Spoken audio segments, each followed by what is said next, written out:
dalam artian dia di bagian poros engkolnya, di bagian kruk as, di bagian sini, as di bagian sini ikut muter ke depan, diputer. Ya, seher ikut maju mundur. Tapi kalau diputar ke belakang, yang seharusnya yang normal, di bagian sini ini diam. Ini diam, seher diam, cuman di bagian mangkok sproket yang berputar. Dan di bagian gigi sekunder yang berputar, primer dan sekunder yang berputar, tapi di bagian asnya ini diam kalau diputar ke belakang. Ya, kalau diputar ke depan ini nyangkut. Piston ikut muter, asnya kruk as ikut muter, dan juga di bagian sini primer sekunder ikut muter. Kita ulangi, kalau ke belakang yang normal diputar ke belakang di bagian sini, kruk as tidak muter asnya, dan juga piston tidak akan maju mundur, melainkan yang berputar mangkok ganda dan kopling, area kopling sebendel. Intinya primer dan sekunder itu muter. Ya, kalau diputar ke depan semuanya ikut muter, primer dan sekunder ikut muter, terus kruk as ikut muter, piston ikut maju mundur gitu. Ya, tapi ini kondisi tidak normal nih. Ke depan primer sekunder muter, piston muter, ya, ikut maju mundur. Ke belakang primer sekunder muter, kruk as muter. Kondisi yang tidak normal. Nanti kita buka nih, kita lihat nih kira-kira masalahnya di bagian mana. Kita buka di bagian area kopling.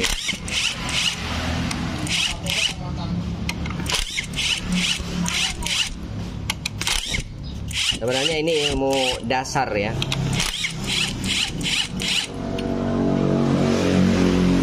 Ilmu dasar banget.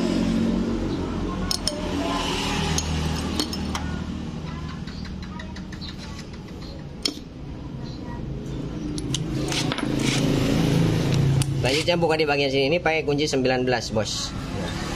Untuk pembukaan di bagian sini tuh, muter. Kita kancingannya lepas dulu. Ini ada ring pengunci 1 biji, dibuka. Nah, udah terbuka kayak gini. Nah, ini kalau dikendorin pakai impact kayak gini, ini kan muter. Tuh, nggak bakalan kendor. Muter ikut dengan sarang-sarang koplingnya, noh. Tuh, muter, nggak bakalan kendor. Kalau ditahan pakai tangan Anda akan sobek, rusak tangan Anda, akan berdarah tangan Anda. Ini caranya, masukin gigi out. Masukin gigi, otomatis rasio sedang masuk. Gigi 1 boleh, gigi 2 boleh, gigi 3 boleh, nah, gigi 4 juga boleh, gigi 5 nggak ada. Nah, sekarang kendorkan di bagian sini sambil roda dipegang. Otomatis dia akan tertahan oleh rasio gitu. Putar, kendorkan. Nah, dia akan kena. Oh. Ya, di sini ini juga ada tekniknya teman-teman. Nggak sembarangan. Gimana kalau tidak menggunakan impact? Gimana caranya kalau nggak menggunakan impact? Cara lepas di bagian sini. Ini jangan dipahat. Kalau dipahat, nanti resikonya asnya bengkok. As bengkok. Ya, caranya gimana kalau tidak menggunakan impact supaya tidak main pahat? Caranya kayak gini. Bisa menggunakan tracker penahan kaki 4 di sini. Bisa juga dengan cara yang sederhana. Caranya kayak gini, teman-teman. Ini pasang. Terus menggunakan kunci L. Kunci L5, Kunci L5 kita contohkan kayak gini. Ini perlu contoh aja nih, biar teman-teman paham. Kunci L5. Kunci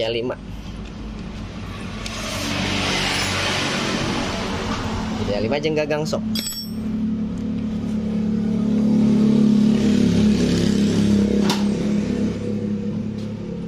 Ini pasang lagi ya. Kita pasang lagi. Setelah dipasang, ini caranya kayak gini. Ini masukin teman-teman nih. Nah, ke bagian sini, di sini kan ada gigi rasio. Nah, gigi rasio untuk perputaran poros engkol. Untuk pertama menghidupkan menggunakan kickstarter, engkolan, ya, engkolan. Nah, ini pasang di sini di bagian bawah, pakai kunci L5 kayak gini, lock, loh, ya, supaya di bagian penghubung antara poros engkol di bagian selaan di bagian sini, ya, dan di bagian gigi di bagian rasio. Untuk penghubung memutarkan di bagian rumah kopling, nanti dia akan tersalurkan ke sini melalui gigi primer dan sekunder. Dia akan memutarkan di bagian poros engkol, memutarkan krukas untuk menyalakan. Jadi yang di sini yang diganjal bagian bawah. Nah, bagian bawah ganjal, ya. Ini nggak usah masuk gigi, coba dipreken konpreken.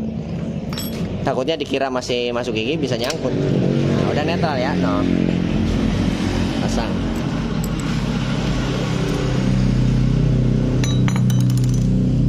Ini pakai kunci 19 biasa kayak gini. Nah, tuh kayak gini. Dari jauh biar jelas. Tahan. Ini kurang ke atas. Ini tinggal ditekan doang. Tekan. Nah, kena bos. Nah.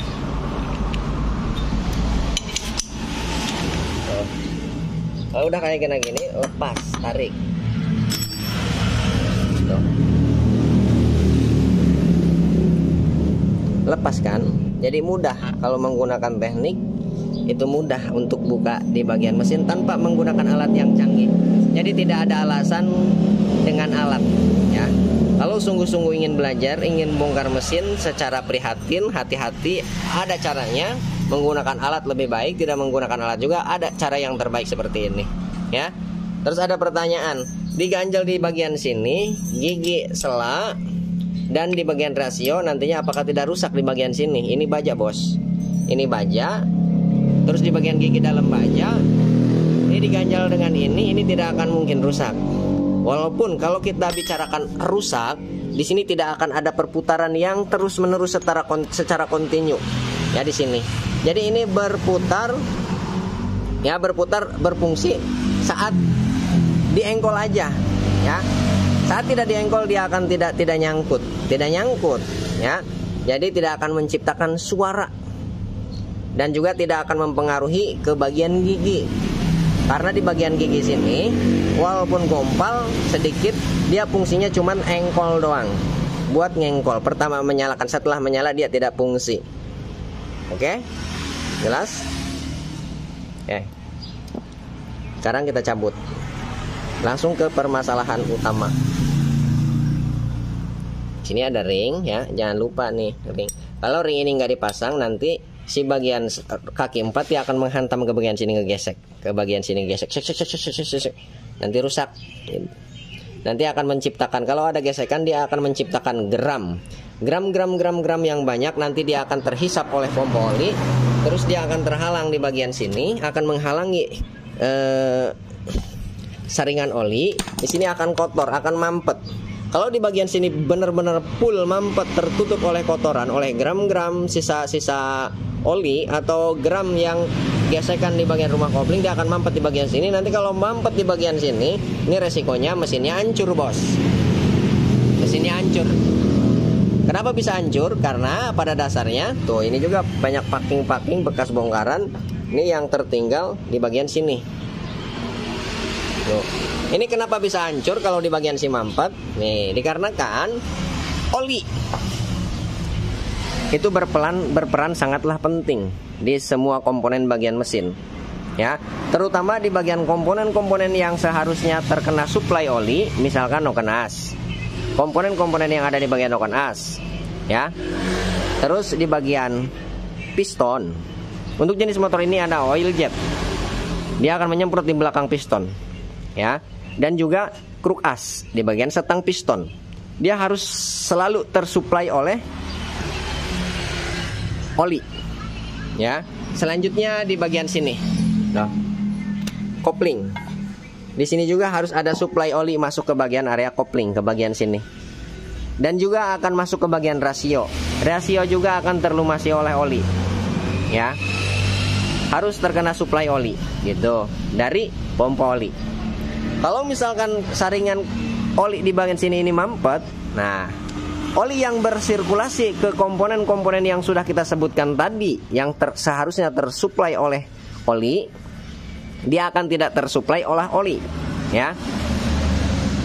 Karena pada dasarnya sebelum oli berdistribusi ke bagian komponen-komponen yang sudah saya sebutkan tadi, dia akan melalui ini dulu. Bahkan sebelum masuk ke pompa oli, ya, dia akan melalui ini dulu. Kalau di bagian sini mampet, jangankan oli mau naik ke bagian komponen yang sudah saya sebutkan tadi, ke bagian pompa olinya aja dia tidak akan menghisap. Pompa oli akan kesusahan menghisap oli karena di bagian sini mampet, ya.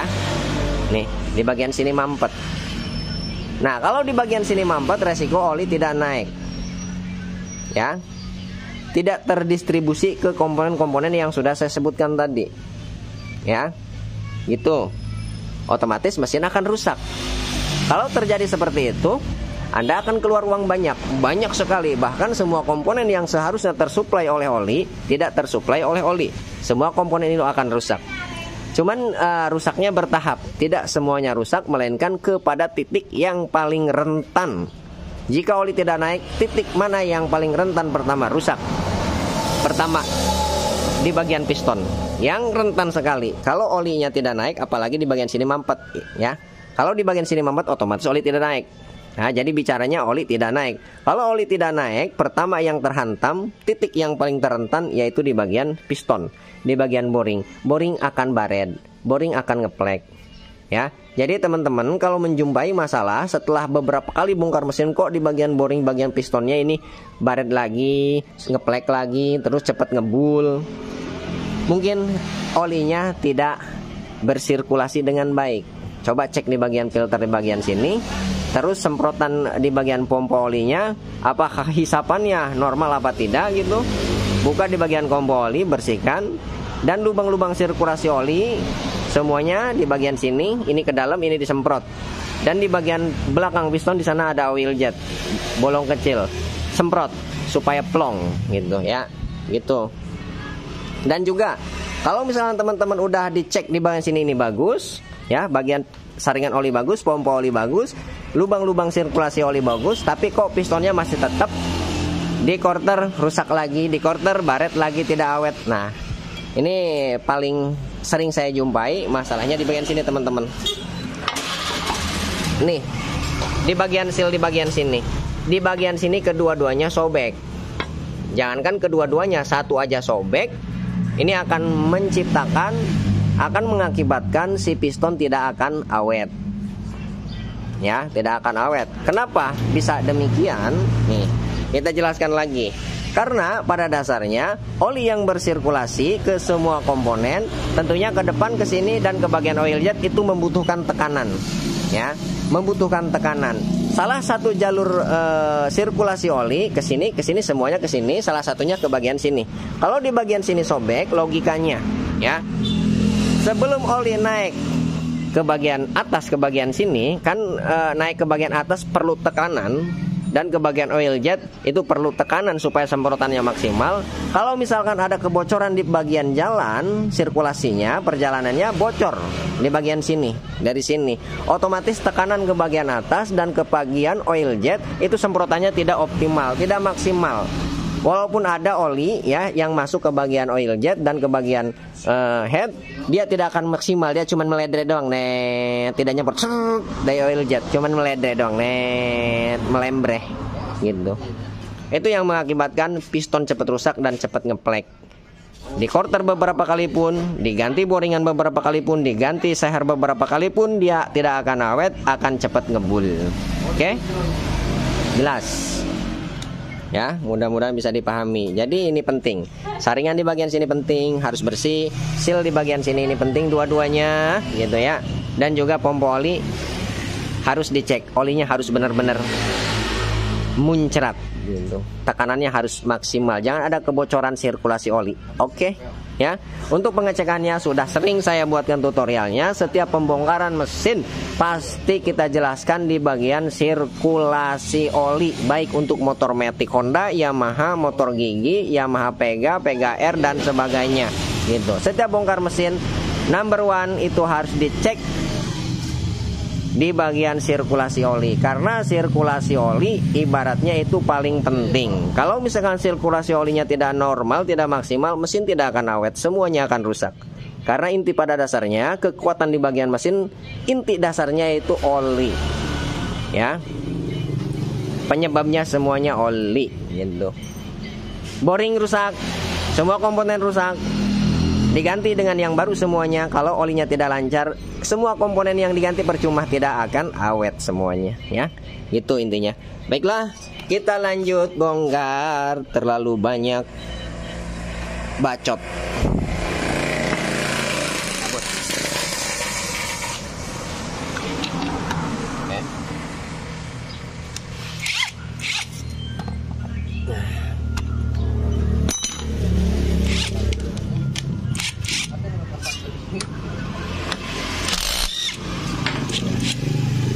Yuk, kunci 19. Nah, teman-teman, ini juga nih jadi suatu pertanyaan. Kita jelaskan lagi. Untuk pembukaan di bagian sini kita kencangkan, bosku. Kencangkan lagi. Nah, untuk pembukaan di bagian sini ya. Nih, untuk pembukaan di bagian sini ini ada beberapa teknik. Kalau tidak menggunakan impact, caranya gimana, bro? Jangan dipahat, jangan dipukul-pukul. Nanti resikonya bisa bengkok di bagian kruk as. Kalau bengkok di bagian kruk as, mau nggak mau harus turun mesin, harus overhaul, harus dibuat balance lagi di bagian kruk asnya gitu. Kalau ngegol dia nanti akan getar mesinnya, getar pada gitu. Dan di bagian sini, ini juga nih belum kita jelaskan. Kalau bengkok di bagian sini, ini mau Anda bawa kemanapun, bengkel bubut manapun, untuk meluruskan yang sudah bengkok di bagian as rasio, di bagian primer, di bagian sini, as di bagian kopling, ini nggak akan bisa. Melainkan solusinya kalau udah bengkok ini harus diganti satu paket asnya, seset, ganti as gitu ya. Otomatis kalau ganti as ini harus bongkar belah di bagian mesin, overhaul di bagian mesin. Kalau overhaul di bagian mesin, untuk biaya ongkos jasanya aja mahal, tergantung daerah. Kalau di sini 250.000 bongkar overhaul. Apa aja yang mau diganti bebas gitu untuk mesin ini gitu ya.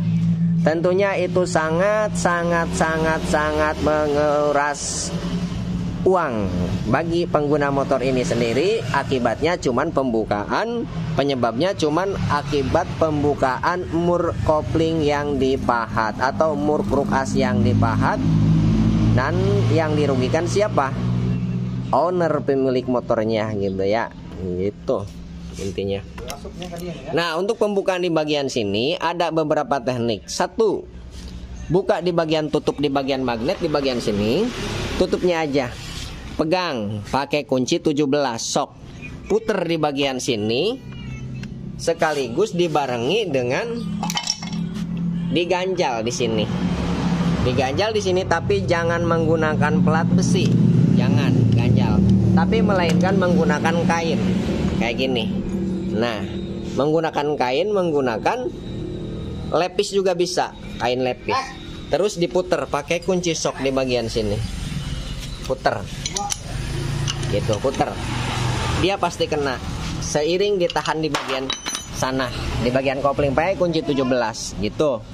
Ya. Kalau misalkan masih dikendorin, bukannya lepas di bagian mur, di bagian krukas sebelah sini, malah kendor di bagian magnetnya di bagian sini. Ya, kalau kendor di bagian murnya, teman-teman buka di bagian area magnet di bagian sini, diganjal di bagian magnetnya. Terus bongkar-bongkar bagian magnet juga, apakah nggak ribet? Resiko, teman-teman. Resiko nggak punya kunci yang lengkap ya seperti itu.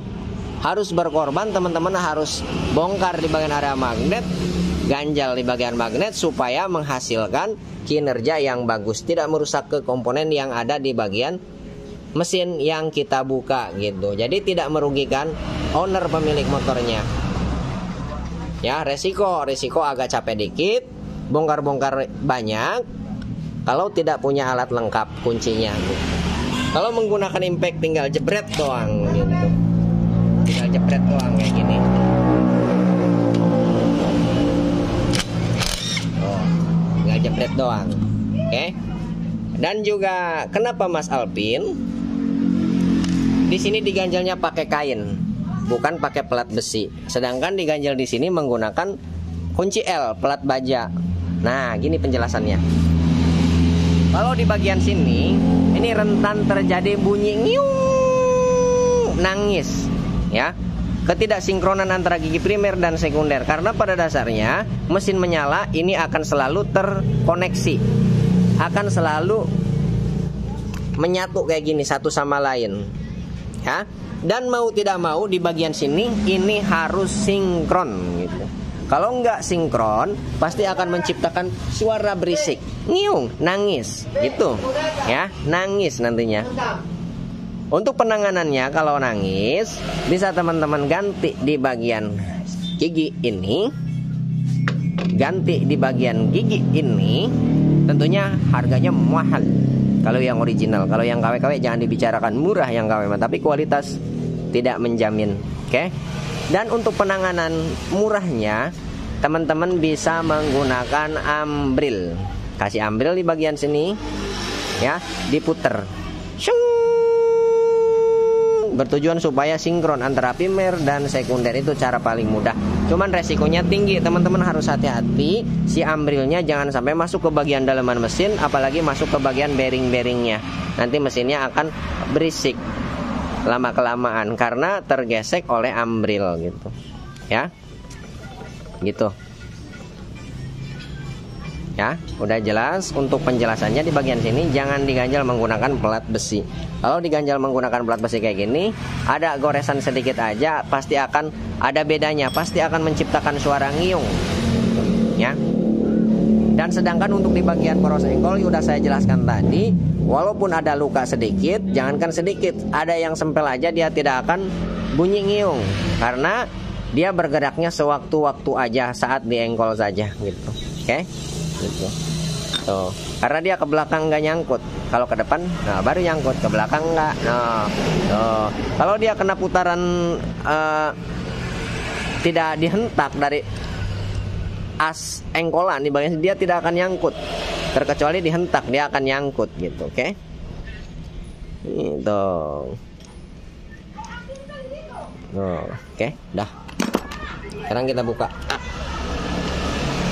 Ini terlalu jauh pembahasannya, cabut.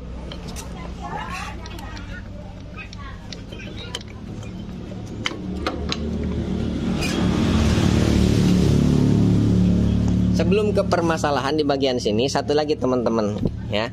Nih, ini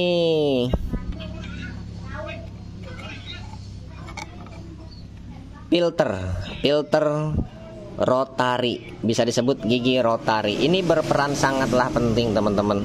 Ini untuk menjaga, ya. Di sini sebenarnya untuk proksi di bagian kruk as aja, dimana oli yang masuk ke bagian kruk as ini harus benar-benar tersaring secara maksimal, ya. Nih, ini saringan untuk kruk as aja, saringan untuk kruk as di bagian setang piston, setang seher. Jadi pada dasarnya nih, oli yang dari bawah, dari pompa oli dia akan bersirkulasi. Nanti salah satunya dia akan masuk ke sini, bersirkulasi ke bagian area kopling, ke sini, masuk ke bagian sini. Nanti dia masuk ke bagian dalam sini, ya. Nanti dia masuk ke sini, melumasi ke bagian check one way di bagian sini, ya. Setelah masuk ke sini dia masuk ke dalam lagi. Masuk ke dalam lagi, di sini ada lubang dua, kanan kiri lubang tuh, ini satu, ini satu. Dia masuk ke dalam, sebelum masuk ke bagian kruk as, dia akan keluar dulu, set. Setelah keluar dia berputar di bagian gigi rotari di bagian sini. Ya, di bagian gigi rotari di bagian sini berputar. Bertujuannya supaya si kotoran yang kecil-kecil yang lolos dari saringan, yang lolos dari pompa oli masuk ke sini, set, kecil banget. Kalau untuk di bagian komponen lainnya, sekecil itu tidak akan menyumbat ke bagian sirkulasi yang lainnya. Kalau di bagian piston ini sangatlah penting. Nah, si kotoran kecil-kecil itu dia akan berputar di bagian sini dengan gaya eksentriknya. Di bagian rotari di bagian sini berputar, terus dia akan keluar ke sini, masuk dari sini. Nah, dari lubang ini nih, tuh. Dari lubang sini dia akan berputar dengan gaya sentrifugal, di mana kotoran yang bercampur dengan benda cair dia akan tertinggal di bagian ujung di bagian sini, sedangkan benda cairnya dia akan mengalir masuk ke sini. Ya, keluar masuk ke sini, keluar ke sini. Nanti dia masuk ke bagian lubang di bagian sini. Masuk ke dalam. Ya, masuk ke dalam, dia melumasi ke bagian bearing big end, ke bagian bearing setang piston. Gitu. Ya. Dan juga fungsi daripada rotari ini selain untuk menyaring kotoran yang masuk ke bagian kruk as, ke bagian big end, dia juga untuk menambah tekanan oli yang sudah masuk ke bagian gigi rotari ke bagian sini, dia akan semakin kencang menekan ke bagian big end. Oli yang masuknya semakin kencang karena ada gaya sentrifugal, gaya putaran, ditambah dengan gaya putaran di bagian sini, tidak mengandalkan tekanan yang dari pompa oli. Sudah masuk ke bagian sini, pertama dia disupport ya oleh tekanan pompa oli, yang kedua ditambah oleh gaya sentrifugal sehingga menciptakan tekanan oli yang masuk ke bagian sana itu lebih kencang gitu, ke bagian big end sini ya. Nah, gitu. Dan untuk lubang di bagian sini teman-teman nih, kita jelaskan di bagian sini sirkulasi olinya seperti apa. Nanti dia masuk ke sini, melumasi ke bagian sini, dan nanti sebagian dia masuk ke dalam, tapi tidak langsung masuk ke dalam ya teman-teman. Dia translate dulu di sini. Di sini ada dua lubang, 1, 2. Ya, dimana satunya itu untuk keluar dari sini, keluar ya. Mungkin teman-teman berpikiran dari sini dia langsung masuk ke dalam, ada lubang ke sana. Nggak ada teman-teman, nggak ada lubang ke sana, melainkan di sini buntu dulu. Nanti dia keluar dari sini, masuk keluar ke lubang bagian sini, muter di bagian sini, nanti dia masuk ke bagian sini ya. Dari sini dia akan masuk ke dalam ya. Dari sini ini tidak terkoneksi langsung masuk ke dalam, tidak, melainkan dia translate dulu di sini. Nanti dia masuk ke bagian lubang yang satunya, baru dia bisa masuk ke dalam. Oke, dah ya, jelas. Kalau tidak paham keterlaluan banget. Nah, selanjutnya di bagian sini, ini masalahnya menurut saya di bagian sini, yang suka loncat saat dimasukin gigi kadang-kadang. Kita cabut. Ini cara lepasnya supaya tidak berantakan ya. Ini dimasukin tangan, masukin, jelek. Bisa ibu jari, ibu jari, bisa jari telunjuk, bisa jari tengah, masukin, gelek ke sini. Nah, sekarang kita lepas kayak gini tuh. Ini kan otomatis dipegang pakai tangan. Itu nggak kelihatan. Nah, pakai ibu jari tuh. Nah, ini baru kelihatan tuh. Ya, benar sekali analisa dan feeling saya menunjukkan bahwasannya masalahnya di bagian check one way itu. Tuh. Pernya nggak ada, pernya nggak ada. Di sini harusnya ada per 3, 1, 2, 3. Pernya nggak ada, dan juga di bagian cek di bagian one way-nya atomnya ini udah pecah. Nah pecah. Nah, kita jelaskan di bagian sini. Kalau di bagian sini ini pecah kayak gini, ya kita bicara pecah dulu. Kalau pecah seperti ini, dia dimasukin gigi kadang-kadang loncat. Ya, kadang loncat, kadang normal. Kalau pecah, kalau hancurnya parah, masuk gigi, dia bisa langsung loncat, jelek, langsung loncat. Dan juga kalau parah hancur banget di bagian sini, atomnya, plastiknya hancur banget di bagian sini, dimasuki gigi, digas pun dia tidak akan maju motor, selalu diam. Nah, itu ya intinya. Dan selanjutnya, kalau di sini tidak ada per, di sini tidak ada per, di sini tidak ada per, di sini tidak ada per, itu juga bisa mengakibatkan saat masuk gigi dia langsung loncat, karena di sini tidak teratur oleh tekanan per. Ya, seharusnya terkena putaran tinggi, ke depan dia nyangkut, ke belakang enggak, kayak gini tuh seharusnya tuh. Ya. Tapi kalau tidak ada pernya, kena miring sedikit aja tuh, Ini ke belakang dia akan nyangkut, ke belakang akan nyangkut tuh. Karena tidak tertorong oleh per. Oke. Susah ngejelasinnya, Bro. Gitu, susah. Dan juga salah satu ciri efek yang menonjol kalau misalkan di bagian sini. Ini misalkan kita lagi ngomong normal di bagian sini, ya. Di bagian sini normal. Di bagian pelornya ada, plastiknya belum pecah. Tapi pernya nggak ada di bagian sini, pernya ya malumetik. Di sini pernya nggak ada ya, misalkan di sini pernya semuanya nggak ada. Ini efek yang menonjol saat dikendarainya. Masuk gigi jeklek, ya masuk gigi di jalan dikendarai, terus pas kondisi temurunan, padahal saat kondisi masuk gigi 1, gigi 2, gigi 3 dan gigi 4 itu tidak akan terasa saat turun gas, dia seperti tidak nyangkut. Harusnya kan yang normal saat masuk gigi 4 ngeng, turun gigi 3 ngeng, gigi 2 gigi 1 kalau netral serundung dia nyelonong. Tapi ini serasa netral gitu. Masukin gigi 1, masuk lagi gigi 4, lagi temurunan nih, turunin gigi 3, seharusnya kan tapi ini diturun gigi 3 nggak ada reaksi, biasa aja. Turun gigi 2 nggak ada reaksi, nyelonong aja. Turun gigi 1 nyelonong aja, dinetralkan nyelonong aja gitu ya. Sama halnya seperti netral, saat temurunan seperti netral gitu. Kalau di sini nggak ada pegasnya gitu ya, udah jelas. Oke. Untuk di bagian kampas ganda, mana teh kampas ganda nak? Oh di bawah nih. Nah untuk di bagian kampas ganda ini pegasnya masih aman. Oh ternyata pegasnya ada di sini bro nih. Tuh ada satu doang pegasnya. Pegas untuk di bagian one way di sini ada satu. Oke. Ya teman-teman, untuk di bagian kampas ganda ini aman, persentriknya tidak patah, tidak lepas gitu. Oke, berarti masalahnya bukan dari sini gitu. Logikanya udah jelas, masalahnya cuma di sini doang. Di bagian check one way ganti, check one way udah sembuh gitu ya. Oke. Sebenarnya ini masalahnya di sini juga mangkoknya udah dalam, tapi ini masih ada toleransi untuk proses pemakaian untuk sementara. Masih ada toleransi, masih bisa dipakai karena tidak begitu dalam parah. Kampas gandanya ini dibilang masih lumayan juga, masih agak tebal tapi udah agak sedikit tipis gitu. Tapi masih bisa dipakai. Oke. Cuman di sini bukan kampas nih, karet kopling udah parah. Ini menciptakan berisik saat di angkatan awal, udah kita jelaskan tadi ya. Tidak perlu dijelaskan ulang. Kalau pengen misalkan performanya oke lagi, ganti mangkok ganda, ganti check one way karena ini pokok masalah utama.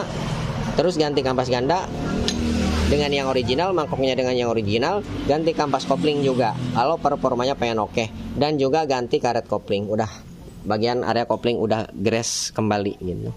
Tambah ini dibersihkan, sirkulasi oli dibuat lancar. Untuk karet di bagian kopling di bagian sini, di bagian bak kopling ini semuanya aman. Mau di bagian bak kopling, mau di bagian kruk as ini aman kedua-duanya ya. Kedua-duanya ini jangan dibiarkan sobek. Kalau sobek udah fatal resikonya. Oke ya. Ini sekedar info aja, sedikit informasi, mudah-mudahan bisa bermanfaat bagi teman-teman semua yang belum paham fungsi daripada kinerja di bagian area kopling yang sudah kita jelaskan tadi. Mudah-mudahan bisa mengerti setelah menonton video ini ya. Karena teman-teman ya, untuk memperbaiki sepeda motor, terutama untuk memperbaiki di bagian area mesin, terutama kita harus paham dulu fungsi daripada kinerjanya. Kalau fungsi dan kinerjanya udah paham, insya Allah untuk memperbaikinya itu akan terasa mudah, ringan, tanpa beban gitu. Tapi kalau misalkan tidak tahu fungsi dan cara kerjanya, taruhlah kita bicarakan ilmu jiplak.